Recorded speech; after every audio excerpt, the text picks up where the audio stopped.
Des tueurs en série. Des meurtres sordides. Plusieurs victimes. Aujourd'hui, on vous raconte leurs histoires. Bienvenue au fil du crime.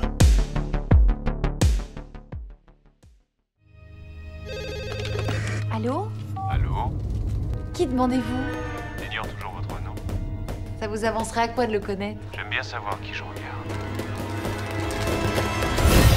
J'appelle la police! Ils arriveraient trop tard. Ici Gal Weather qui vous livre en exclusivité son... La police est déconcertée par... peut porter l'assassin. Tout a commencé par un appel au secours au milieu de la nuit. Ce fait divers dépasse les meilleurs scénarios de films d'horreur. Bonsoir, Sydney. Tu aimes les films d'horreur, Sydney? Non, c'est que c'est toujours le même scénario. Toujours le même débile mental qui poursuit une jolie petite minette avec des gros seins qui court s'enfermer dans sa chambre au lieu de se tirer de chez elle. C'est consternant. Dans tout bon film gore, il y a des règles immuables à respecter si on souhaite rester vivant jusqu'au mot fin. Ne jamais, au grand jamais dire en sortant d'une pièce, je reviens tout de suite, parce qu'on ne revient jamais. Je vais chercher une bière qui en veut une. Je viens, je reviens tout de suite.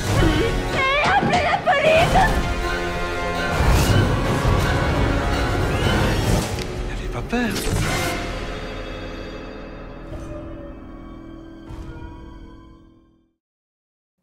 Mesdames et messieurs, bienvenue au Fil du crime, le podcast sur les tueurs en série.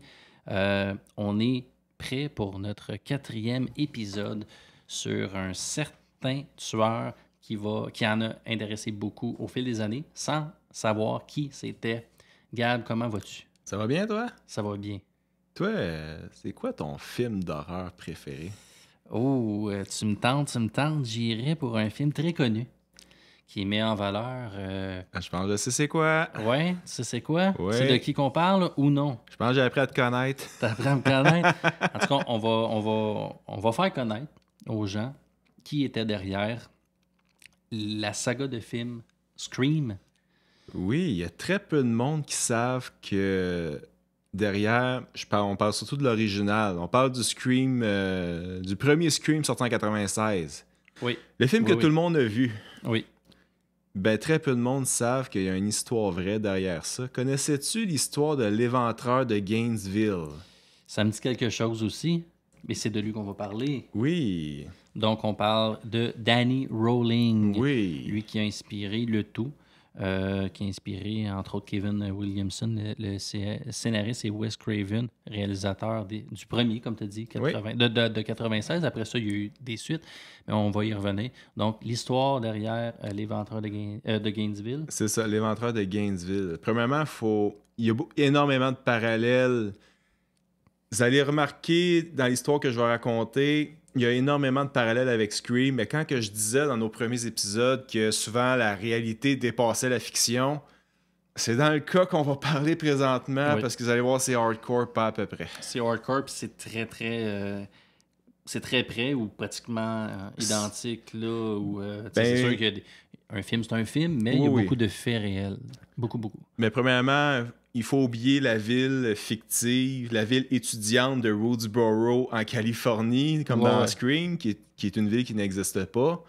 Oui, vous allez dire que oui, il existe des villes qui s'appellent Roodsboro aux États-Unis, mais en Californie, elle n'existe pas. Non, c'est ça. Non, ils ont mis des choses fictives. Mais là, le vif du sujet, puis de ce qui s'est passé, c'est réel. Oui, c'est très réel. Donc, l'histoire, on va vous raconter l'histoire de Danny Rowling, l'éventreur de Gainesville. Oui, mais là, il faut se transporter dans la ville universitaire de Gainesville, en Floride, qui est comme un peu dans le centre de la Floride. L'histoire commence par deux parents qui s'inquiètent de leur fille.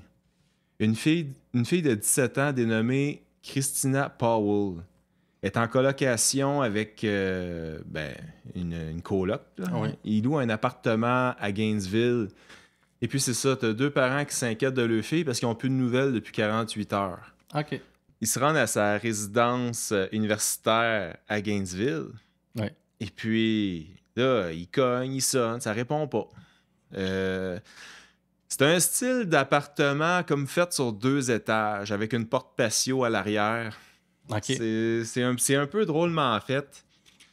Et puis là, on appelle la police.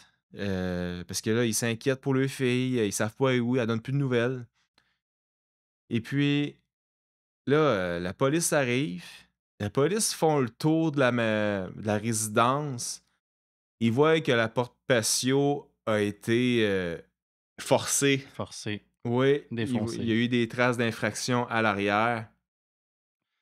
Et puis, quand ils rentrent dans la résidence, premièrement, ils voient que le ménage a été fait. Ça, c'est super bien. Oui, c'est ça, ça part bien. Oui, le ménage. Attends, qu'est-ce qui s'en vient, par exemple? Comme je te disais, c'est un appartement fait un peu comme sur 2 étages. Au premier étage, tu as la chambre de la coloc de Christina, une fille du nom de Sonja Larson. Ben, c'est peut-être Sonia, mais son nom, s'appelle Sonja. Sonja Larson. Ouais. Je pense qu'on dit Sonia. Sonia. Je pense qu'on va dire ça de même. On va dire Sonia. Sonia, comme au Lac-Saint-Jean. La petite Sonia. Et puis, en ouvrant la porte de sa chambre à Sonia, Ouais. on découvre, c'est très macabre, on découvre le corps de Sonia dans son lit, les jambes écartées, baignant dans son sang. Mhm. Elle est morte, tu comprends? Par terre, sur le lit? Dans le lit. Dans le lit. Les jambes écartées. Oui. C'est complètement macabre. Elle a reçu 3 coups de poignard dans le dos. Et puis, en montant à l'étage, à la chambre de Christina, la fille des 2 parents qui s'inquiétaient, on découvre leur fille, elle aussi dans le lit, les jambes écartées, 3 coups de poignard dans le dos, mais ses seins ont été tailladés. Elle a été violée. Et puis, les 2 corps ont été lavés. Lavés. Les 2 corps ont été lavés. Leur linge a été lavé également. Et en fait, il y a eu une petite brassée. Oui, une petite brassée de foncé. Le tueur a fait le ménage, a lavé le linge, a fait une mise en scène et a rhabillé les 2 filles. C'est un tout inclus. Meurtre, brassée de linge. Oui, tu comprends que c'est assez spécial, merci. C'est rare qu'on voit ça, hein? Oui, fait que là, suite à ça, bien sûr, les médias s'emparent de ça comme un... C'est du bonbon. C'est du bonbon pour les médias. Mm-hmm.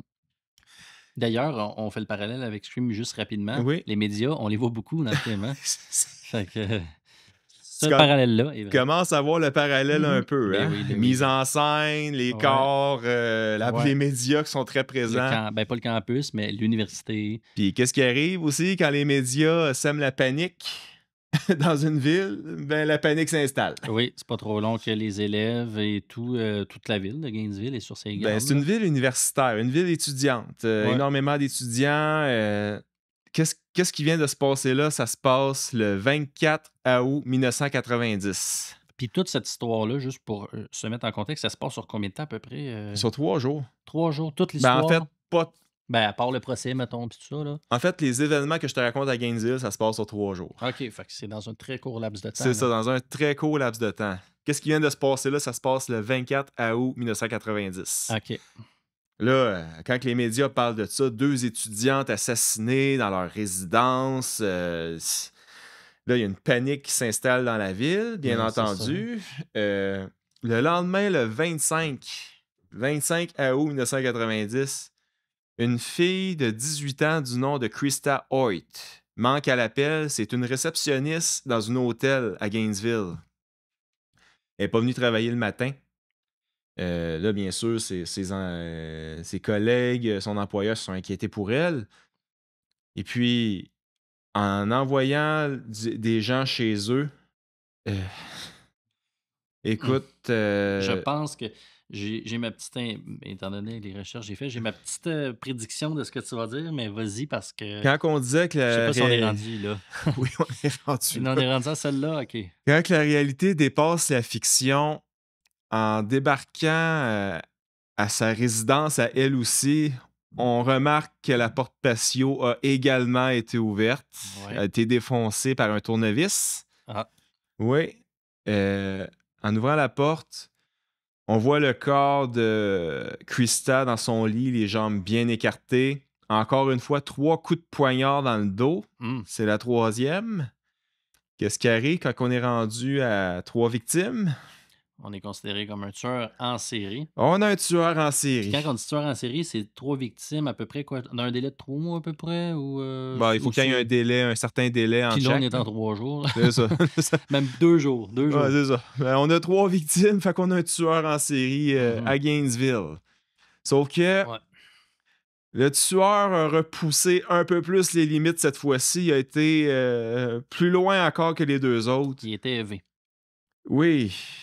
Il a décidé, en plus d'avoir d'avoir lavé le corps, d'avoir lavé le linge, comme dans le cas des 2 autres, Mhm.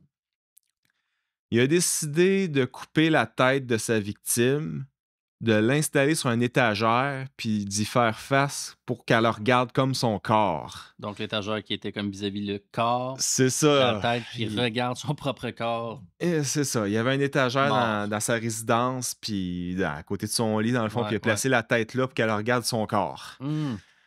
Oui. Ça a l'air d'avoir un message assez élevé. Puis le médecin légiste va même découvrir que à ce moment-là, elle dormait. Pendant qu'elle était agressée, mettons. Ben, pendant qu'elle était agressée, elle a été Au moment de violée. l'agression. Elle a été violée également, Ouais, mais ouais. elle dormait au moment où elle a été tuée. OK. Et Oui. c'était comme un cauchemar, mais réel. Ben, c'est ça. Puis c'est pas fini, parce qu'il va y avoir des aveux de notre suspect plus tard qui vont être encore plus troublants que ça. Oui. Le 27 août 1990, là, après ce 3e meurtre-là, tu comprends que la panique est encore repartie.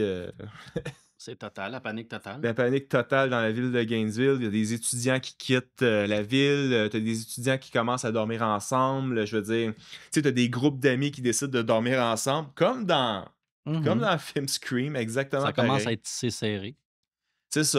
Le monde dorme avec des battes de baseball. Parce que faut rappeler que c'est sur les lieux d'une université, dans Oui. le fond. Donc, ça peut être n'importe qui. Ça peut être un élève, ça peut être un prof, ça peut être un parent, ça peut être Puis n'importe qui. l'université de Gainesville, juste faire une parenthèse, c'est la 4e plus grosse université des États-Unis. Ah ouais? Oui, la Je 4e. m'attendais pas à ce que ce soit dans les plus grosses. Oui, ville de 80 000 habitants, principalement des étudiants. Mais bref, c'est ça. On est rendu le 27 août 1990.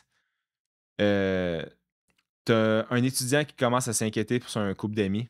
Un couple du nom de Tracy Pauls et Manuel Taboada. Ouais. Il n'y a plus de nouvelles de ses amis, il s'inquiète. Encore une fois, on s'en va à sa résidence. Là, il demande au concierge, s'il vous plaît, j'ai plus de nouvelles de mes amis. Serait-il possible d'ouvrir la porte de leur chambre? Et puis, à un moment donné, le concierge, il se laisse convaincre. Il s'en va avec l'étudiant à la chambre de son couple d'amis. En ouvrant la porte, premièrement, il voit un bordel total dans l'appartement, comme s'il y avait eu un ouragan. Il voit également un gros sac noir en rentrant. Là, il y a comme un mauvais feeling. Là. Il y a vraiment un mauvais feeling qui s'installe. Il referme la porte. Donc, il est comme juste entrouvert, là. Ils ont juste entrouvert la porte, se sont Donc, il a inquiétés pas parce qu'ils ont pénétré vu dans un bordel. dans la chambre. Hein? Il n'a pas pénétré dans l'appartement. Non, ils n'ont pas pénétré dans l'appartement. Ils ont juste ouvert la porte. Ils ont vu un bordel total. Ils n'ont pas voulu aller plus loin. Puis, en appelant la police, quand la police est arrivée sur les lieux, en ouvrant la porte, premièrement, le sac noir n'était plus là. En ouvrant la porte. Ouais, ça, c'est intéressant. Ça veut dire que... Là, on parle pas encore du tueur, là, mais je veux dire... C'est possible qu'au moment où il avait regardé entrouvert la porte, le tueur aurait peut-être été dans la pièce. Était encore dans l'appartement à ce moment-là. Mais là, on n'a pas encore parlé des meurtres parce que ça va être assez sordide, merci. En rentrant dans l'appartement, encore une fois, on voit que la porte patio a été encore forcée avec un tournevis. On retrouve le corps de Manuel Taboada il a été poignardé à multiples reprises. Lui, c'était pas juste 3 coups. Il a Non, été poignardé beaucoup, hein. dans le visage. C'était pas une quinzaine de coups? C'était pas une quinzaine à peu près. minimum? Il a pas été manqué. Puis le gars, Ouais. il était assez baraqué, merci. Oui, oui, oui. Je pense que c'est un joueur de football. Il était vraiment. Fort probable. Il pesait au-dessus de 200 livres. Il était cut. Là, le Ouais, gars. ouais, ouais. Ben, il n'y a pas eu un petit peu aussi de bataille, un peu. Ben, c'est ça. Ils ont vu les traces de coups. Là. Il s'est défendu. Il s'est défendu Il à ce est moment-là. pas petit, là. Fait que... Il était pas petit, mais pour le tuer, ça prenait vraiment une force. Il fallait que le tueur ait une force assez, Ouais. assez colossale. Ou un arbre. C'est ça. Lui, il était armé. Puis au fond, on voit la chambre. On voit que la porte a été défoncée à coups de couteau. Encore une fois. Le couteau, j'avais oublié de le mentionner, c'est un couteau de type militaire, un couteau de type kabar, ça Ok. s'appelle. Pour vous faire une idée, prenez le couteau dans Scream, ben c'est exactement ce couteau-là. C'est ça. Fait que l'inspiration est drette là. C'est un poignard pas mal, comment dire ça? C'est assez concret comme lame. C'est ça. Exactement. Elle coupe très bien. Tu peux pas manquer ta victime avec ça. Mais bref, on Non, voit que la effectivement. porte a été défoncée à coups de poignard. Oui. Ça me fait penser un peu d'un film. Tu sais, quand on voit la victime qui s'en va s'enfermer dans une chambre, puis que là, on voit le poignard défoncer la porte. Oui. Ben, c'était carrément ça. Puis en ouvrant la porte, encore une fois, on voit la mise en scène. La femme, j'avais oublié de le dire, c'est un couple. Les deux ont 23 ans. Oui, c'est un jeune couple. C'est un jeune couple. La fille a les jambes encore une fois écartées, 3 coups de poignard dans le dos. Elle a été ligotée avec du ruban adhésif, mais comme pour le cas de tout le monde, elle a été lavée. Encore une fois, le linge a été lavé également, mais pas pour Manuel, par exemple. Non? Non, pas pour Manuel. Lui, je pense qu'il y avait juste pas d'affaire à être là, puis il est juste tombé... Il est juste tombé sur son chemin au tueur, malheureusement. Mais ça, c'est particulier. Comme toutes les victimes, là. C'est particulier, le lavage du corps, quand même. Ben oui. Parce que, tu sais, on voit souvent laver la scène de crime pour pas retracer le tueur. Mais pour le corps, c'est rare. Mais dans ce cas-ci, le tueur a eu le temps de laver le corps de de Tracy Pauls. Oui. Mais il n'a pas eu le temps de faire le ménage de l'appartement parce que je pense qu'au moment où c'est que le concierge avec l'étudiant ont rentré dans l'appartement, il était en train de faire ça, justement. Ça. Il était en train de faire sa mise en scène. Il n'a pas eu le temps de faire le ménage Non. de l'appartement. Il a pris le sac puis il est parti. Parce que dans tous les autres cas, il avait fait le ménage. Oui, c'est particulier. Il y avait un petit côté responsable pour le ménage. Hein? Ouais, c'est ça. Il était correct. Il était correct pour le ménage. Non, il n'était pas correct pas en tout. Ouais, pour le ménage, oui, par exemple. Oui. Mais non, c'était particulier. Ah, c'était très particulier. Fait que le corps, dans le fond, il est parti, il a sacré son camp avant qu'il se fasse pogner. Mais c'est ça, parce que le sac noir avait disparu au moment que les policiers ont rentré. Ouais. Et puis, suite à ça, encore une fois, la panique est plus que pognée à Gainesville. Genre, tout le monde capote, là. Genre, craint que le piton au bout, c'est vraiment comme dans Scream. Ouais. Et puis, là, le monde a commencé à remarquer quelque chose de bizarre. Dans le bois, Gainesville, t'as quand même beaucoup de bois aux alentours. Puis en arrière de plusieurs des résidences, t'as comme un gros bois où c'est que t'avais 2 gars qui arrêtaient pas de sortir de là. Un blanc puis un noir. Puis là, à un moment donné, les policiers trouvent ça suspect. Mm-hmm. On réussit à attraper le monsieur noir. Puis là, on va aussi le forcer à stouler son acolyte blanc avec qui il était. C'est un nom du gars de Mike Kennedy qu'on va réussir à retrouver, arrêter. On va interroger les deux hommes. Mm-hmm. Parce qu'on les suspecte vu qu'ils s'étaient fait un campement dans le bois. Un campement de fortune qu'on appelle. Et l'homme qui était blanc, dans le fond. Oui, Mike Kennedy. Lui, il avait un look un peu de tueur. Hein? Oui. Si on a douté de lui. On dirait que c'est. Je sais pas si c'est ça qui aurait influencé, mais il avait vraiment le profil comme physique, on dirait. Il avait l'air vraiment de quelqu'un qui avait été magané par la vie. Ouais, vraiment. Il y avait un visage vraiment. Émacié. Ouais, je sais qu'est-ce que tu veux dire. Mais c'est ça, on a arrêté les 2 hommes parce qu'on les suspectait, vu que c'était comme 2 gars weird qui sortaient du bois, qui dormaient comme dans un campement de fortune. Mhm. Mais on a vu qu'il y avait plusieurs campements qui avaient été faits dans le bois. Ils n'étaient pas tout seuls, les 2 gars. Fait qu'on a décidé de fouiller tous les campements de fortune. On a retrouvé des effets personnels dans un des campements Mhm. des victimes, des effets personnels des victimes. Et puis, jusque-là, on essaie de faire le lien avec les 2 hommes qu'on a vus sortir du bois. On a parlé de ça aux médias. Là, les gens sont comme soulagés parce qu'on a comme enfin... on a enfin attrapé le tueur ou les tueurs, tu sais. Ouais. Mais finalement, après les tests d'ADN, on a vu que c'était pas ces 2 gars-là pantoute. Non. Fait qu'est-ce qui arrive? La panique reprend. Ça repart. La panique reprend encore Ben à là, Gainesville. on n'a plus personne. Là, tu sais, les deux individus Ben, les 2 sont, individus, c'est ça. sont blanchis, sont clairés. Ouais, c'est ça. Les 2 individus ne comprennent... Les individus. Tu me mélanges, toi. Les Hey, Claude individus. Poirier. Ouais, c'est ça. Ben, ils ont été blanchis, donc là, on n'a plus de suspect. Non, on n'a plus de suspect. Fait que là, la panique reprend. Ouais. Mais il n'y a pas de nouveaux crimes qui sont commis par après ça. On est rendu à 5 victimes à Gainesville. Oui. On est rendu à 5 victimes. On a retrouvé des effets personnels dans un campement de fortune dans le bois. Mais comme je te dis, il n'y en avait pas juste un. Il y en Non. avait quelques-uns dans le bois parce que ça, dans le fond, c'était du monde soit qui était en cavale, soit qui voulait s'exclure Sans-abri de la aussi. société, C'est ça. ou des sans-abri, comme tu dis, qui vivaient là dans le bois. Avec des petites tentes, là, puis des un peu Ouais, éparpillées, là. ouais, c'est ça. OK. Mais suite à ça, on s'entend que le crime ne s'arrête pas non plus à des meurtres. T'as autre chose qui arrive pendant ce temps-là à Gainesville et dans ses environs. Dans la petite ville d'Ocala, qui est au sud de Gainesville, on a arrêté un homme le 7 septembre du nom de Danny Rowling. Hmm. Parce qu'il avait cambriolé un Winn-Dixie le 7 septembre. Un magazine. Hein? Un magazine. Un magasin. Pas un Ah, magasin. OK. Je pensais que c'était un magazine et non un magasin. Non, Winn-Dixie, c'est un magasin. Ah, OK. Fait qu'il a essayé de se sauver, les policiers ont réussi à le rattraper, il a été en prison puis tout.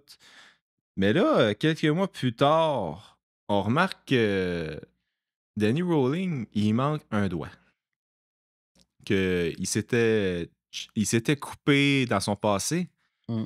Et sur une des traces de crime, on remarque, parce que la dernière scène de crime de Tracy Pauls et Manuel Taboada, il n'avait pas eu le temps de faire le ménage. On remarque qu'il y a un chiffon qui s'était essuyé probablement les mains avec. On avait vu sur le chiffon, avec les traces de sang, que le tueur, il manquait fort probablement un doigt. OK. Fait que là, il n'est pas Un réussi. chiffon avec du sang seulement? Ben, c'est ça, un Ou chiffon, le avec doigt? un chiffon avec du sang parce que le tueur, il avait du sang sur les mains. Tu sais, Oui, il avait oui, fallu oui, qu'il oui. s'essuie les mains Oui, quelque oui, part. oui. Et sur le chiffon, on pouvait voir que c'était assez apparent qu'il manquait un doigt. Ah, OK. Fait que là, les enquêteurs, en sachant qu'il y a un bonhomme qui s'est fait arrêter pas loin, qu'il manquait un doigt, ils ont fait « T'as peu, toi, là. T'as peu. » Ouais. Ils ont commencé à fouiller un peu sur Danny Rowling.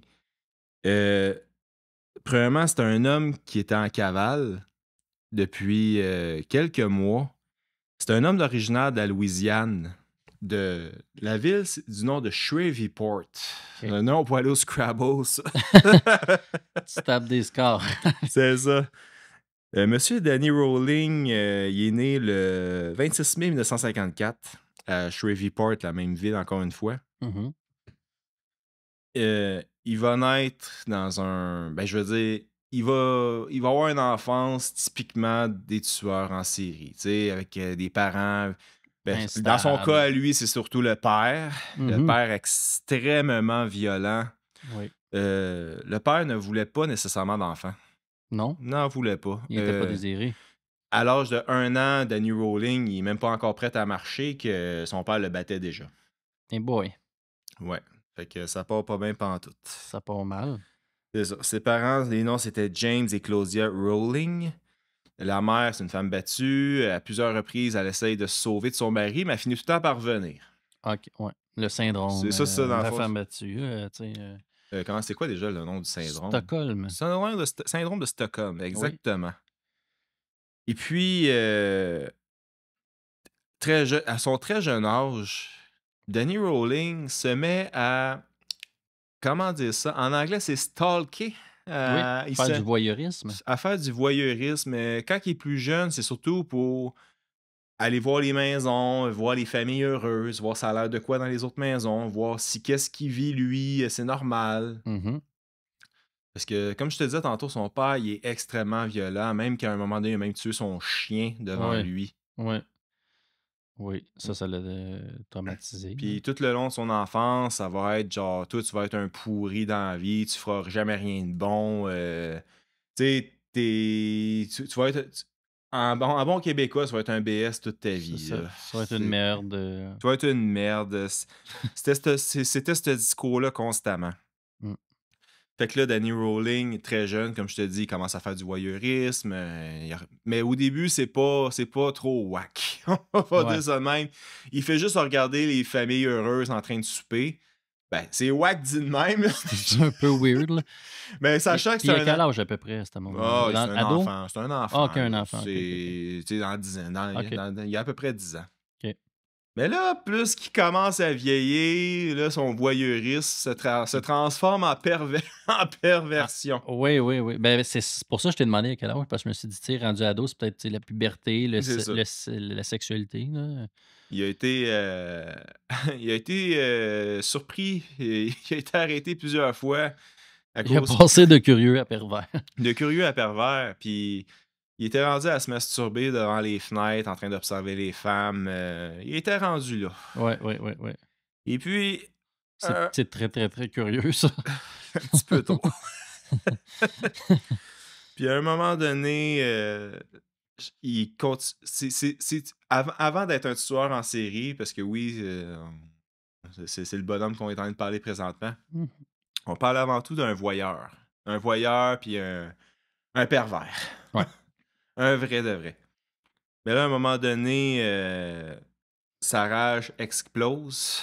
Encore une fois, à Shreveport, il est en train d'observer une famille, un homme du nom de William Grissom, sa fille, Julie, 24 ans, et le fils de sa fille, Julie, qui a 8 ans. Donc, 55, 24 et 8 ans. Il y a 3 générations dans la même maison en ce moment. Il est en train de les observer, en train de souper. Puis à un moment donné, il y a comme un déclic dans sa tête. Il est rentré dans la maison, puis il va... Là, pardonnez-moi les détails. Là. Vas-y. Il y a un enfant de 8 ans impliqué là-dedans. Mais il va assassiner une famille au complet à coups de poignard, puis pas à peu près. Ouais.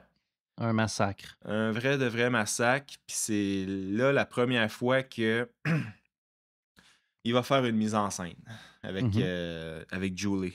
Il va, mais encore une fois, écarter les 2 jambes, 3 coups de poignard dans le dos, laver, exactement comme les autres à Gainesville. Ouais. Mais là, on est avant ça, par exemple. Ça a été son premier meurtre qu'il a fait. Ça a été la première détonation dans sa tête. Je sais pas si on va y revenir, là, parce que ça a rapport avec Scream, mais je me demande même s'ils l'ont pas fait exprès de pas le mettre dans Scream, parce que si je me trompe pas, il est pas dans Scream. Ce meurtre-là. Non. Parce que c'est tellement élevé que, tu sais, quand on parlait de la réalité dépasse la fiction, ça la dépasse trop, là. Ben, Puis ils l'ont pas mis, puis je pense que ça pourrait même avoir un lien. ben, C'est trop intense. Ben, c'est trop intense, puis tu sais, je voulais pas trop y aller dans les détails, là, Non, mais tu sais, c'est pour un public averti. Oui. L'enfant est poignardé à un point tel que la lame va aller se loger dans le plancher. Fait que l'élan, il l'a pas arrêté. Ça Non. veut dire. C'est ça. Non, c'est ça. Fait que ça va être son premier meurtre. OK. Ça commence très fort. Suite à ça, il va tirer sur son père. Oui. Auquel il en voulait, j'imagine, énormément. C'est vraiment là que sa folie a explosé. Il a tiré sur son père. Il est ensuite parti en cavale dans l'État à côté, dans l'État voisin en Floride. Il s'est rendu à Gainesville. Là où c'est qu'il va se faire un campement dans le bois. Un campement de fortune, comme on appelle. Et puis, les policiers, en faisant les liens, tu sais, ils voyaient qu'il y avait des pièces à conviction dans une tente. On a trouvé des empreintes d'ADN dans la tente aussi, sur les effets personnels. Puis quand on a comparé avec ceux de Danny Rowling, c'était les mêmes. Ça concordait. Ça concordait, c'était le même bonhomme qu'on parlait. OK. Même si ça va prendre jusqu'en 1994 avant qu'il admette enfin que c'est lui qui a fait les meurtres. On a attrapé notre bonhomme. Danny. Fait que quand que les policiers ont vu que ça concordait avec l'homme qu'on avait arrêté pour un vol à l'étalage à Ocala, dans un supermarché, on a pris son ADN, faire une comparaison avec les traces d'ADN qu'on avait trouvées sur les effets personnels des victimes dans le campement de fortune que je te parlais tantôt. Mhm. Et puis aussi sur une des scènes de crime, celle de Manuel Taboada puis Tracy Pauls. Oui. Ça concordait. Ça concordait, donc on avait la confirmation. On avait la confirmation qu'on avait bel et bien notre homme. Même si ça va prendre jusqu'en 1994 avant qu'il admette tous ses crimes. On avait attrapé l'éventreur de Gainesville.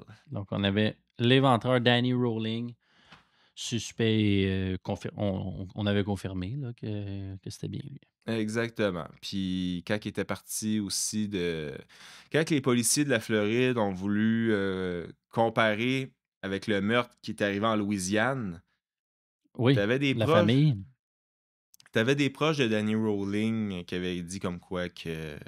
Oui, il y avait un couple d'amis. C'est ça, il y avait un couple d'amis qui parlait comme quoi il était rendu avec des idées noires, puis qu'il était Il y avait plutôt... des tendances bizarres. Il était rendu pas mal weirdo. Ça a créé un doute. Là. Ça a créé un doute. Oui. Chez le conjoint, je pense qu'il avait contacté peut-être, je ne sais pas s'il avait contacté la police Mhm. pour dire ça, peut-être. C'est une information importante. Là. Mhm. Ouais. Excellent. Donc, pour comprendre le personnage, on va y aller avec Mel Carenzi avec la capsule téléphonique. Ça va nous permettre de comprendre c'est quoi le profil de ce tueur-là, de Danny Rowling, comprendre le personnage. C'est moins comme, par exemple, je sais pas, Ed Gein ou bien le dernier épisode, Aileen Wuornos, qui a eu tu sais, oui, il y a eu une enfance traumatisante, mais je serais curieux de voir parce que moi, je pense que c'est un petit peu plus en lui. Oui, ben... Si on compare avec Aileen Wuornos, mais ça va être bien intéressant de voir ça. Oui, ben tu sais, t'as du monde ils veulent chercher l'attention absolument par tous les moyens Ouais. possibles. Lui, Puis... il avait été comme un fan de Ted Bundy. Oui, Il voulait- étrangement, parce que quand j'ai lu ça quand j'ai lu ça que son idole c'était Ted Bundy puis qu'il voulait donner aussi populaire que lui, Mhm. je trouvais personnellement que ses crimes ressemblaient plus à Richard Ramirez, là, personnellement. Là. Ouais, Parce ouais. que, tu sais, s'introduire dans les maisons puis tuer le monde par surprise. C'était comme une invasion de domicile, là, comment on peut dire. Invasion à domicile, mais lui, c'est parce qu'il faisait des mises en scène aussi. Ouais, mise en scène, voyeurisme, ça ressemble plus à ça qu'à Ted Bundy. Ben, Ted Bundy, lui, c'était pas ça pantoute. Non, Là. Ted Bundy était plus en mode charme Charme, Et- puis jamais il s'introduisait dans les maisons. Mais en tout cas, ça Non. l'excuse pas non plus qu'est-ce qu'il a fait, là, mais Non, je veux non. dire... Mais je trouve c'était que ça... moins son style, on va Ben, dire. c'est ça, je trouve que ça ressemble plus ou moins. Mais en tout cas, ça va être intéressant de voir. Ouais. Donc, on s'en va à l'appel téléphonique avec Mel Carenzi. Ouais. L'appel téléphonique avec Melissa Carenzi.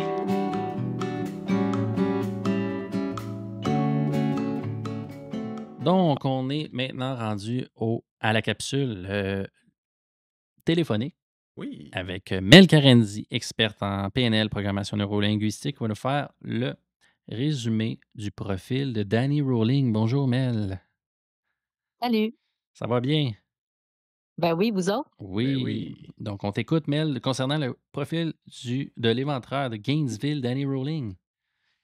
Oui, pour répondre je vais commencer d'entrée de jeu pour répondre à la question à Gab du début. Quel est ton film d'horreur préféré? Mon film d'horreur préféré, pour vrai, c'est vraiment Scream. J'ai vraiment adoré ce film-là. Et je veux juste vous dire quelque chose. Danny Rowling, là, il est né le 26 mai, la même date de fête que moi. Fait Je sais que t'es pas une si j'aurais dû donner. psychopathe. Oh, C'est oh. ça. Faites attention. Alors, pour commencer d'entrée de jeu de parler de Danny Rowland là, par rapport à sa famille, ben comme on a parlé un petit peu, son père était très violent. C'était un policier autoritaire qui voulait pas d'enfant à la base, comme tu l'as dit. Dès la naissance de Danny, il l'a rejeté, il l'a maltraité, autant physiquement que psychologiquement. Puis il répétait sans cesse que c'était justement un échec, une erreur de la société. Ouais. Il punissait constamment pour des raisons souvent comme insignifiantes. Puis il était battu même jusqu'au sang. Son père l'humiliait constamment, lui disant qu'il était inutile et faible. C'est vraiment très déplorable pour un enfant. Ouais. Puis toute démonstration d'émotion, il était réprimé. Donc, pleurer ou exprimer une douleur entraînait encore plus de violence. Donc, il ne pouvait pas chialer, il pouvait pas, tu sais, un enfant, on s'entend que ça peut pleurer, ça peut avoir des émotions, ben il fallait pas qu'il ressente. Donc, c'est un peu ça. Son frère cadet puis sa maman, ben, ils subissaient aussi beaucoup d'abus du père. Elle a tenté de le quitter à plusieurs reprises, mais comme vous avez parlé, elle revenait tout le temps, donc était capable de se libérer de cette relation toxique. Ouais. Danny, il a grandi dans un environnement aussi où il n'y avait aucun repère affectif. Sa mère, vu qu'elle souffrait de violence de son mari, elle ne parvenait pas à protéger ses enfants. À plusieurs reprises, elle a été hospitalisée pour des crises nerveuses, ce qui a rendu la situation encore plus instable dans la famille. En plus, dans l'environnement familial qui était très destructeur, Danny, c'est un enfant quand même assez timide et maladroit. C'est que, dans le fond, à l'école, il y avait souvent des moqueries de ses camarades. C'était un élève qui était médiocre, en fait. Là, il était pas très. Il était incapable de suivre les règles. Mais comme dans quasiment toutes les cas de tueurs en série, c'est quasiment tout ça. Beaucoup de misère, oui. Beaucoup de misère. Oui, c'est ça. Il a rapidement développé des comportements rebelles et agressifs, cherchant souvent à échapper à son quotidien qui était insupportable. Il y a eu des premiers signes quand même inquiétants dès son adolescence. Il a commencé à montrer des signes comme il se réfugiait dans un monde imaginaire pour fuir la réalité. Il faisait du voyeurisme quand on a parlé, et puis il fantasmait sur des choses violentes. Il développait des pensées très obsessionnelles autour de la violence et du pouvoir sur les autres. Donc, il a commencé comme ça. Je ne sais pas si il y a eu, j'ai pas vraiment vu s'il avait maltraité les animaux, mais je sais que tu en as parlé, que son père il avait maltraité son chien devant lui.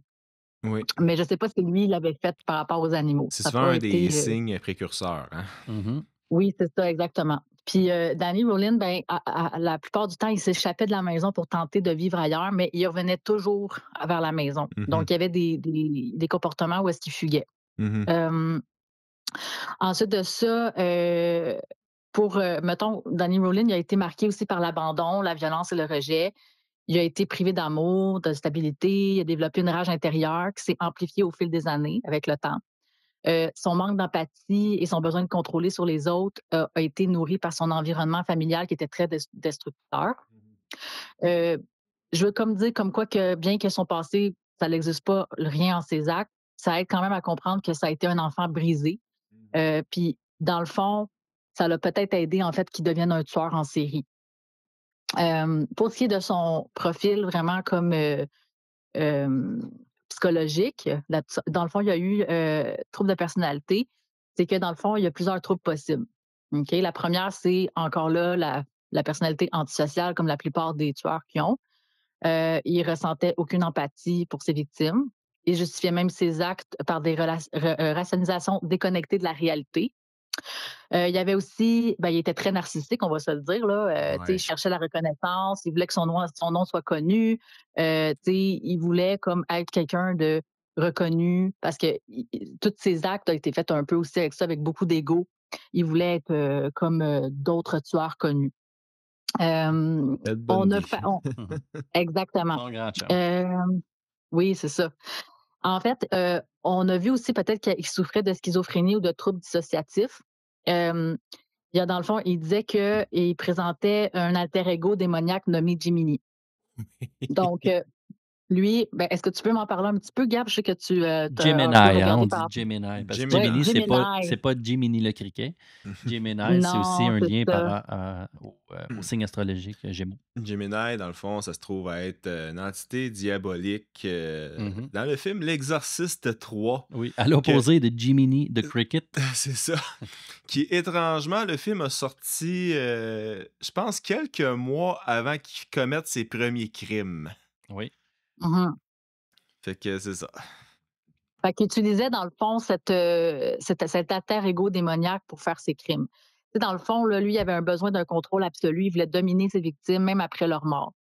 Ensuite de ça, tu sais, moi, je voyais comme ces scènes de crime, tu sais, on s'entend que c'était très sadique. Il ressentait Oui. même ouais, c'est ça, il ressentait l'excitation à infliger de la souffrance. Donc, c'est ce qui a fait en sorte qu'il a été reconnu, tu sais, même s'il n'est pas tant connu, il a été reconnu comme des tueurs en série dans les plus dangereux. Oui. Mhm. Ensuite de ça, son comportement en prison, il écrivait des poèmes, il composait des chansons, il essayait de se présenter comme une victime de son passé. Il oscillait souvent entre, tu sais, il disait même comme quoi qu'il y avait, mettons, il donnait des interviews, il expliquait ses crimes avec des justifications très absurdes. Il se tournait vers la religion par moments, il cherchait à inspirer la pitié du public. Même sur son lit de mort, ben, il a chanté une chanson pour marquer les esprits. Tu sais, c'est assez spécial. C'est du gospel, comme. Donc, on s'entend que le profil de Danny Rollins, dans le fond, c'est vraiment un profil psychopathe, sadique et narcissique. Ça, Oui. Puis, par rapport à les croyances limitantes que j'ai pu voir par rapport à lui, c'est que je suis un échec. Vu que son père répétait sans cesse, il était inutile, bon à rien, cette croyance-là l'a amené à se voir comme fondamentalement mauvais et indigne d'amour, plutôt que de chercher à prouver sa valeur de manière constructive. Fait que, tu sais, il a validé cette croyance en se mettant en échec constamment. Donc, c'est comme ça que lui, il se voyait. On s'entend que son père, c'est ça qu'il lui répétait. Donc, à force de te faire répéter à chaque jour que tu es une merde, ben, Ben, forcément, tu en deviens une. Ben, c'est ça. C'est ça. Ensuite de ça, les croyances négatives sur les autres que je pouvais voir, c'est les femmes sont des objets des ennemis. Tu sais, l'absence, lui qui a comme pas eu vraiment une mère protectrice, il y avait de la violence subie. Sa mère l'a pas vraiment aidé dans tout ça. Il Non. voyait comme des figures maternelles absentes. Il méprisait la femme. C'est devenu comme des objets à contrôler. Donc, à travers ce mode, il mettait, tu sais, les scènes, tout ce qu'il faisait, là, c'était quasiment du, tu sais, il plaçait les corps devant le miroir. Tu sais, tout ce qu'il faisait, c'était vraiment C'est de la comme, provocation. oui, c'est ça. C'est pas provoqué, Vas-y, Gab. mais il y a même quelque chose qu'il a fait. Ça, il va l'avoir admis après son procès. Parce que dans le fond, on avait tombé sur une cassette audio dans les preuves à conviction dans son campement de fortune. Ben oui. Parce Mhm. que le monsieur, il s'enregistrait après qu'il ait fait ses crimes, il disait exactement tout ce qu'il avait fait. Son historique de meurtre. Son historique de meurtre, c'est ça. Puis dans le cas de Krista Hoyt, la 3e victime, Mhm. il a raconté comme quoi qu'il était rentré dans l'appartement. Elle était pas là. Il a attendu caché dans le garde-robe tout le long qu'elle arrive. Et puis quand elle est arrivée, il l'a laissé le temps de s'endormir, puis c'est là qu'il a fait son crime. C'est littéralement tiré c'est tiré de Scream, même Ouais, pire ouais, que ouais, ça. ouais. c'est- Ben oui. Oh ouais, il y a beaucoup de scènes dans Scream qui ont reflété les meurtres que Danny a fait justement en 90. Mais c'est ça, là, tu sais, on s'entend que par exemple, Scream, c'est vraiment un film qui sort un peu de l'ordinaire, mais oui, il y a des scènes que c'est vraiment quasiment pareil. Oui. Donc, maintenant, je vais être rendue à parler des métaprogrammes. On se rappelle que c'est des filtres inconscients qui influencent notre perception du monde. Donc, moi, ce que j'ai vu par rapport à Danny, c'est qu'il y avait vraiment le métaprogramme centré sur lui. Donc, il fonctionnait uniquement par ses propres désirs, sans considération pour les autres. Oui. OK? Oui. Il n'a jamais vraiment cherché à appartenir à un groupe ou à s'adapter aux attentes des autres. Tu sais, il faisait vraiment, il était très vagabond dans le sens qu'il était très, comment je pourrais dire ça? C'est comme il était retiré un peu de la société, là. Ben, il vivait dans un campement de fortune. Oui, C'est aussi. ça. Il était à Aussi. part du monde. Exactement. Puis un autre métaprogramme que j'ai vu, c'est que dans le fond, il était éloigné d'eux. Lui aussi, il éloignait de la douleur, l'humiliation, le rejet. Tu sais, c'est comme un moment donné, quand que tu es jeune, tu subis de la violence, un moment donné, tu te forges un genre de carapace vraiment extrême qui fait en sorte que tu te rejettes de ton propre corps, puis je sais pas comment si vous voulez, qu'est-ce que je veux dire, mais c'est comme si il était pas lui-même au moment où il faisait ses meurtres. C'est comme s'il s'était transformé en monstre, que peut-être que quand il était petit, il n'était pas nécessairement. Mhm. Ouais. Mais bon, je suis pas psychiatre, je suis pas psychologue, je peux pas vraiment. Moi, parce que c'est avec l'image que je vois, toute sa vie, il a fui la souffrance émotionnelle. Il s'enfermait dans une haine et violence. Parce que, dans le fond, il a été persécuté par son père. Les seules personnes en qui il pouvait avoir confiance, ben, étaient pas là pour lui. Mhm. Exact. Tu sais, il était rejeté et tout ça, là. Ouais. Ensuite de ça, si, mettons, si je passe, mettons, au système représentation visuelle auditif, ces choses-là, chez Danny Rollins, dans le fond, moi, je vois qu'il y a une dominance très kinesthésique. Son histoire montre un fort besoin exutoire émotionnel. Il ne pouvait pas verbaliser sa souffrance, alors il l'exprimait avec des actes de violence. Mhm. Il fonctionnait vraiment de manière impulsive. Puis les profils kinesthésiques, c'est ça. C'est juste que là, c'était de façon très déséquilibrée. Son besoin de ressentir le pouvoir, de contrôler physiquement, se voyait dans la mise en scène de tous ces crimes, les positions des corps, la mutilation. On s'entend que c'était vraiment très particulier, là, tout ça. Ouais. Là. Ensuite de ça, il y avait une mauvaise gestion il y avait vraiment une mauvaise gestion émotionnelle, on s'entend. Il n'a jamais su gérer ses émotions Je vois pas de autrement quoi que tu par la parles. violence. Il y avait des crises de colère à des moments de dissociation émotionnelle, vraiment comme c'est comme il était plus là, il vivait l'extrême après, puis il se transformait, comme je te dis, en monstre. Euh, pour ce qui est, mettons, auditif, moi, je pense qu'il y avait un petit peu comme l'auditif, là, c'est comme s'il entendait des voix internes, on en parlait tantôt, là, l'entité démoniaque Jiminy. Mhm. Pour échapper à cette voix négative, il s'est construit un genre de personnage autour, comme une seconde voix qui justifiait ses crimes. En PNL, là, c'est un exemple typique d'une dissociation créée pour éviter la douleur. Donc, voilà pour notre Danny Rowland, notre fameux Scream, moi, Ouais. que j'ai adoré ce film. Donc, est-ce que vous avez des questions? Ben, ça complète bien. Je pense que ça complète bien. Ça nous en dit plus, en tout cas, sur le petit Danny. Oui. Ouais. Un malade mental, lui, c'en est un esti. Ouais. Le mot est un peu fort. Ah, mon Non, Dieu. c'est tout un personnage.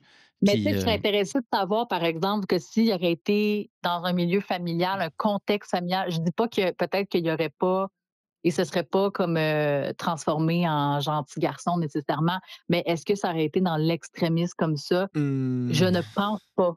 Je j'hésite ne à pense pas. J'hésite, moi aussi. On J'ai- dirait que j'ai- j'ai l'impression que c'est vraiment. inné. Oui. Moi, je pense que oui. Je sais pas quel pourcentage, je sais pas. Ça aurait aidé, là. Je pense que ça aurait aidé une famille C'est aimante, sûr. là, on s'entend, là, ça l'aide pour tout le monde, là. Mais je pense peut-être qu'il y avait un.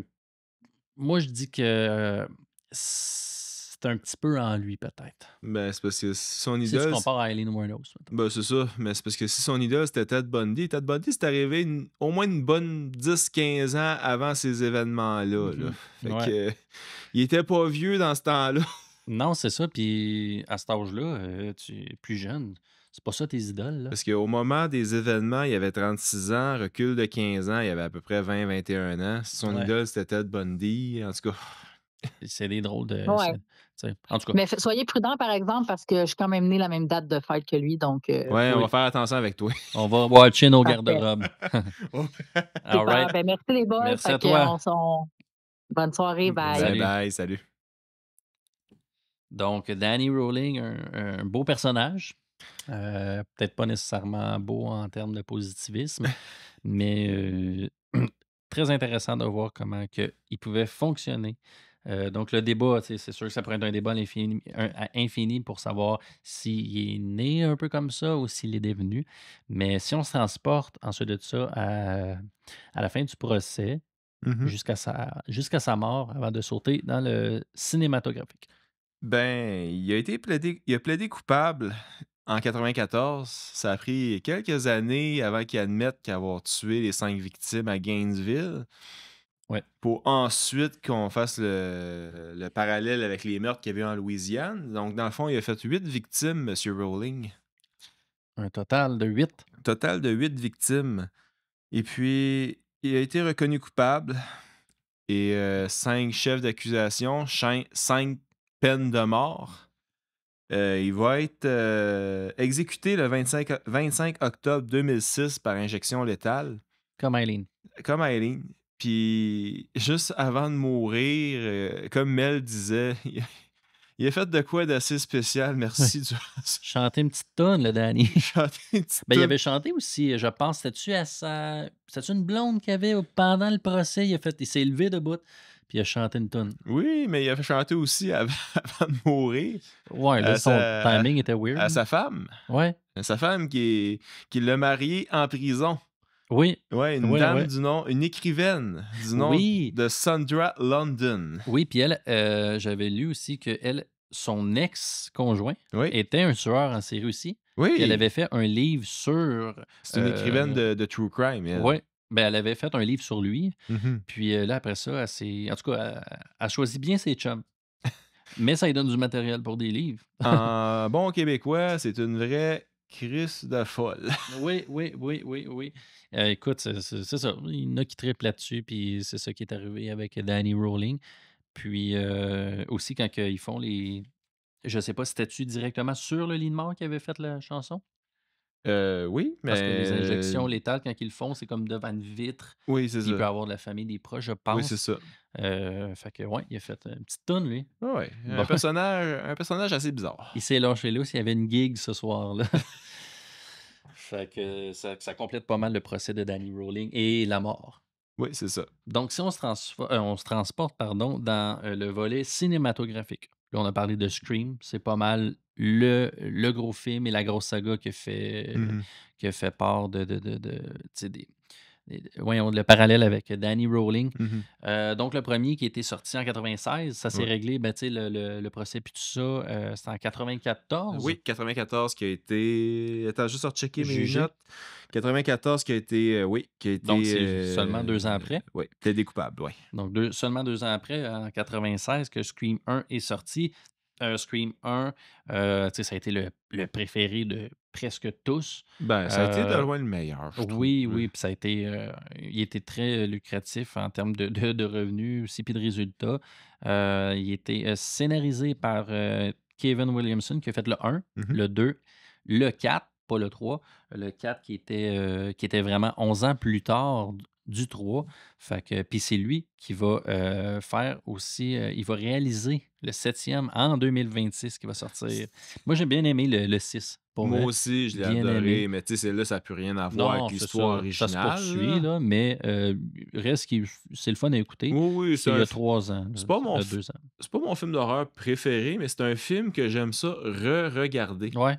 Ils sont le fun. Ils sont vraiment le fun. Comme avant de faire le podcast, on me tentait de réécouter Scream pour me remettre dans l'ambiance, justement, puis de faire les parallèles, justement, avec Scream. Ouais. Puis ça s'écoute bien, c'est le fun. C'est un film qui s'écoute bien. Pour un film d'horreur, on s'entend que c'est quand même assez soft. Là. On n'est pas à Texas Chainsaw Massacre. Si vous voulez commencer votre vie de fan de films d'horreur, c'est une belle saga avec laquelle commencer. Donc, il s'est inspiré largement de la folie meurtrière de Danny Rowling. Puis, c'est très intéressant. Tu veux-tu que je te conte, voulez-vous que aussi les auditeurs que je vous conte, comment il y a eu l'idée un peu qui s'est inspiré. Il avait regardé un documentaire de Danny Rowling, puis il a confié à CNN avoir eu l'idée, justement, en regardant ce documentaire-là. Et je cite ces mots. Il dit « J'avais tellement peur. Pendant la pub, j'ai entendu un bruit. Puis j'ai dû aller fouiller dans la maison parce que j'étais en panique. Je suis allé dans le salon. Il y a mon téléphone portable qui a sonné. On se rappelle la scène aussi dans Scream. Puis j'ai appelé... je veux dire, j'ai eu très peur. Je suis donc allé dans la cuisine. J'ai pris un couteau de boucher, tellement effrayé que je faisais et mon téléphone portable. Puis j'ai appelé un de mes amis. Il est allé se coucher cette nuit-là. Il s'est réveillé vers 3-4 heures du matin parce qu'il faisait des cauchemars, puis il a commencé à ce moment-là à écrire la scène d'ouverture de Scream avec Drew Barrymore. Donc, on avait le coup de téléphone, la peur, le couteau, puis la voix. Quel est ton film Ouais, d'horreur préféré? ouais, exactement. Fait que c'est ce qui a, comme, en tout cas, donné le ton, le documentaire pour l'idée du film, puis la première scène d'ouverture. Si on se transporte dans avec le côté masque, ça, c'est tu sais, le Mhm. masque, tu m'en avais parlé beaucoup, Très intéressant, ça. très intéressant. Le masque, dans le fond, quand que Wes Craven, parce que c'est lui qui a réalisé le film Oui. et non scénarisé, plusieurs, Wes Craven, il n'y avait pas vraiment d'idée précise tu sais, il y avait l'idée, tu sais, avec Danny Rowling puis tout ça, l'histoire, mais il n'y avait pas un déguisement comme de prédilection, il n'y avait pas vraiment d'idée, puis il ne savait pas à quoi ça allait ressembler. Parce que Danny Rowling ne portait pas de masque quand il Non, faisait non, il ses était, il crimes. était, il Il était était habillé en noir, par exemple. Oui, il était habillé en noir, mais tu sais, il n'y avait pas de trait qui ferait que ah oui, ça va accrocher le monde, tu sais. Mhm. Mais on va y revenir parce qu'il y a des traits du visage qui pouvaient rappeler quand même Oui, certains trucs. ben c'est vrai, Ben ouais, je vais te laisser continuer Ben, là-dessus. justement, ben, ça va en parler, je vais en parler évidemment, mais en fait, dans le fond, la productrice du film était à la recherche de décors pour le film. Marina? Marianne Maddalena. Marianne Maddalena, Ouais, ouais. qui travaillait comme productrice. Et dans ses repérages, elle avait tombé sur une maison abandonnée au look semblant convenir, mettons, à l'ambiance qu'il recherchait. Mhm. Mais la légende raconte que cette maison avait servi en 1943 au décor du film L'ombre d'un doute d'Alfred Hitchcock. Puis la maison C'est qui, était. lui? Non, c'est Le petit Alfred. Petit Alfred, puis Psycho, justement, Ouais, évidemment. je sais. Puis finalement, ça ne l'avait pas convaincu, Madeleine Maddalena, pour le film Scream. Mhm. Sauf qu'avant de quitter, elle avait aperçu suspendu un poteau dans la maison d'une pièce, un masque qui était le masque qu'on connaît tous aujourd'hui. Ouais. Puis, écoute, le scénariste, ben justement, Kevin Williamson, Wes Craven, ils ont été séduits par le masque. La seule petite chose, c'est comme tu me l'as déjà mentionné aussi, il y avait un petit malentendu de copyright parce que ça appartenait à Fun World, une Oui. compagnie qui faisait des spécialisés en costumes d'Halloween. C'est eux qui possédaient les droits de reproduction puis d'utilisation de ce masque-là. Puis ils l'appelaient, on parlait tantôt des traits, les sourcils, les Oui. yeux de Danny Rowling. C'est un petit peu style cacahuète. Il y a tu sais. il y a les yeux tombants, un peu les Oui. sourcils qui vont vers le bas, qui fait un peu Ouais. penser au masque. Ouais, ouais. Puis justement, la compagnie Fun World Ouais. l'appelait le Peanut Hide Ghost, Oui, c'est ça. comme le fantôme aux yeux de Des cacahuète. yeux de cacahuète, ouais. Ouais. Le fantôme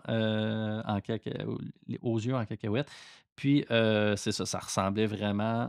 Puis, dans le fond, ils ont voulu négocier avec la compagnie pour Ouais. avoir les droits, racheter les droits du masque. Au Mhm. début, ça ne marchait pas. Ils ont fait une offre. C'était pas. Je pense qu'ils voulaient être gourmands aussi. Hein, ils savaient ce que ça impliquait. Ouais, c'est ça. Puis, ils ont eu deux stratégies. Soit qu'ils recréaient le masque le plus similaire possible. Mhm. C'était la stratégie en ayant des petites différences. Parce que la bouche était pas. Le masque qu'ils avaient trouvé, la bouche ressemblait, mais c'était pas exactement pareil. C'était très similaire. Oui, c'était le même mais type de face que vous imaginez. ouais. La face de fantôme un peu fondue au soleil. Ouais, exact. D'ailleurs, on parlait tantôt les influences, le cri Oui. de Munch. Oui, c'est une peinture, ça. Ouais, une peinture avec les deux mains sur le bord du visage. C'est ça. La couverture de De Pink Floyd, Floyd. Wall. Oui. Et les fantômes, là, on parlait aussi tantôt, on en discutait hors honte de les fantômes qui apparaissaient dans Betty Boop et Scooby-Doo. Oui, un Euh, épisode de Scooby-Doo dans les années 90. Qui rappelait vraiment Fright ça. Night quelque chose, le nom de l'épisode, je m'en rappelle. Ouais, ça rappelait vraiment Les fantômes dans cet fantôme. épisode-là, Ouais, ils ouais. sont très similaires à ce masque-là. Ouais, ils sont très similaires. Donc, la stratégie était vraiment de recréer un masque qui ressemblait. Puis la seconde fut de tourner malgré tout quelques scènes avec le masque pour influencer Fun World à se dire crime, stick. Ah, c'est hot, là, sérieux. Faut leur donner Ouais. l'autorisation. une bonne fois pour toutes. Puis la légende, encore une fois, raconte que Wes Craven lui-même s'est glissé dans le costume du méchant pour faire quelques scènes, puis finalement arrivé à ses fins. Et tout le monde est content parce que Funworld ont finalement accepté. Puis évidemment, ils ont empoché La le totale. pactole. Ils ont empoché la totale. Puis les fans en ont bénéficié parce qu'ils ont pu voir une très bonne œuvre. Puis ça a été un des personnages les plus effrayants et populaires des histoires des films d'horreur. Toi, as-tu déjà eu un costume de frisson? Je pense que ma blonde en a un. Mais je ne l'ai jamais porté en Halloween. Là, Toute mon Halloween. enfance, je me suis déguisé en frisson. Mais il y a eu tellement des versions différentes en plus. Ah, t'as même eu des masques verts, roses, mauves. Hey, t'avais des masques avec des pompes qui faisaient couler du sang dans le masque. Mais c'était hot. Ah non, mais tout le monde connaît ça. Tout le monde, même si les gens n'ont pas vu le film, ils connaissent Frisson, là, ou les films de peur. Là, on se transporte dans les comédies, mais ils l'ont quand même amené. Puis la saga a eu un énorme succès commercial. Puis la série de slashers la plus lucrative, ça a été la série de slashers la plus lucrative du cinéma. Puis ça a rapporté à peu près 912 millions de dollars de recettes dans le monde. Presque 1 milliard. Hey, c'est fou, là. Puis en 97, certains studios vont même aller jusqu'à repousser la date de sortie du film Titanic, qui est un film grandiose, et Demain ne meurt jamais. Juste un peu. Ouais. Donc, ils ont repoussé les grands succès à la sortie des grands succès. Attends, je vais le dire. Certains studios, ils ont même repoussé la sortie en salle de futurs grands succès comme Titanic et Demain ne meurt jamais pour pas être en compétition directe avec Scream 2 parce qu'il y avait tellement de succès, tellement de notoriété que ça l'aurait été peut-être. Ça aurait passé ça aurait passé dans le beurre. Ouais. Fait que ça a été un gros succès. Fait que c'est ce qui fait le tour pas mal de Scream. J'ai bien hâte de voir le 7e réalisé par Kevin Williamson en 2026. Ouais, moi aussi, j'ai très hâte. Mais comme je dis, on est rendu très loin de l'histoire de Danny Rowling. Oui. Au 7e, oui, mais c'est le fun de se rappeler. Là, vous allez pouvoir voir le masque, évidemment. Oui. Puis, mais c'est quasiment un jeu, ce film-là, parce que tu essaies de deviner c'est qui. C'est ça qui est le fun. Ouais. C'est un classique. Mais c'est le fun de l'écouter. Parce que ça essaie tout le temps de rechercher c'est qui. Ah, je sais. Écoute, c'est le film de moi. C'est le film de ma jeunesse. Ouais, c'est le film d'horreur de ma jeunesse. Il y a moyen d'avoir du plaisir. C'est ça. Ouais, Puis je me plais tout le temps à le réécouter, ce film. Ben oui. Fait que c'était l'histoire de Danny Rowling, mesdames et messieurs. Et puis, j'espère que vous avez aimé ça. C'était l'épisode numéro 4 aujourd'hui. Donc, L'Éventreur de Gainesville, Danny Rowling. Donc, j'espère que... Donc, c'est ce qui complète l'émission de Danny Rowling, notre 4e épisode, L'Éventreur de Gainesville. Donc, j'ai bien hâte de vous montrer... Attends, je recommence. Donc, c'est ce qui complète l'épisode numéro 4 de Danny Rowling, L'Éventreur de Gainesville. J'espère que vous avez aimé ça. Allez vous abonner sur toutes les plateformes, nous suivre. N'hésitez pas à nous dire des commentaires, nous suivre et liker toutes les choses qu'on publie. Et puis, pour le prochain épisode, l'épisode numéro 5, on aurait peut-être un petit indice, ou je dirais une grande indice. Une grande indice, c'est le cas de le dire. Ouais. Fait que je te laisse y aller pour l'indice. Habituellement, les tueurs en série sont pas réputés pour le QI élevé, hein? Non. Le prochain, ça va être un géant au QI géant aussi. Donc, au QI exceptionnel. Oui. Donc, c'est l'indice, on vous laisse deviner. Donc, là-dessus, on se laisse. Salut tout le monde! Salut, là! Pour ne rien manquer, suivez-nous sur Facebook, YouTube, Spotify et Apple Podcasts. Restez connectés et profitez de notre contenu exclusif.